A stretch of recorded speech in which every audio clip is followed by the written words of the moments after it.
আসসালামু আলাইকুম বন্ধুরা। আজকে একটা পাখি আমার হাতে পড়ছে, যত বেগু পাখি, সৌদি আরব।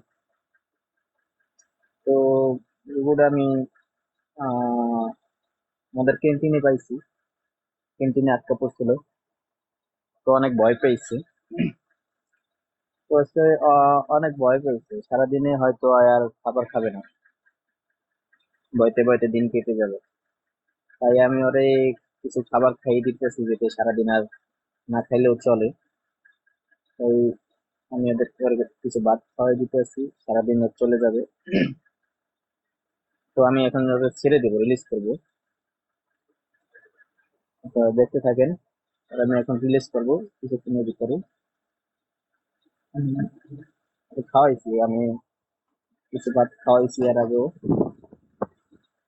মরে ছেড়ে দিব, অনেকগুলো ভাত খেয়েছি, পেট ভরে গেছে। হম, পেট ভরে গেছে। আমি ওকে এখন রিলিজ করবো, আপনারা দেখবেন। কত সুন্দরভাবে রিলিজ করি, দেখতে পারবেন। আমাদের বাংলাদেশে কেউ যদি এরকম হতো, হয়তো মনে করেন এটা নিয়ে জবাই দিত বা পালতো। কিন্তু এটা পালানো তো না, উপযুক্ত না। কিন্তু আমাদের বাংলাদেশে হলে অবশ্যই এটা পালতো বা জবাই পালাইতো। তো এটা খাইলে কি হইবো? এটা খাইলে এই যে কতটুকু বোঝ আছে, এটা খাইলে কি বা হইব? ওই ওর কেন বাচ্চা থাকে, তো সেই বাচ্চাগুলো কি হবে ভাই? একটা প্রাণের জন্য মনে করেন আরো দুইটা প্রাণ মরে যাবে। তো এই কাজটা আপনারা কেউই করবেন না। এটা যদি কেউ স্বীকার করেন, এটা কেউ স্বীকার করবেন না। এটা আহ, দেশের একটা সৌন্দর্য। তো এটা কেউ স্বীকার করবেন না। এটা দেশের সৌন্দর্য। আপনারা যদি কেউ যদি মারে, সেগুলো দেখে রাখবেন। তোরে খাওয়াইছি, এখন একটু পানি খাওয়াই দিই।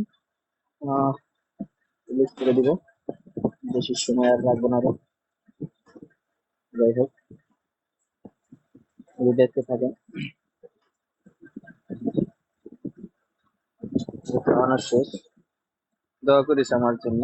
আমি তোর খাইয়ে দিলাম, রিলিজ করে দিলাম। ঠিক আছে? আর দোয়া করিস আমার মনের আশাগুলো যেন পূর্ণ হয়। ঠিক আছে? আমি তোরে ছেড়ে দিলাম। ভালো থাকবি, হ্যাঁ? যাই,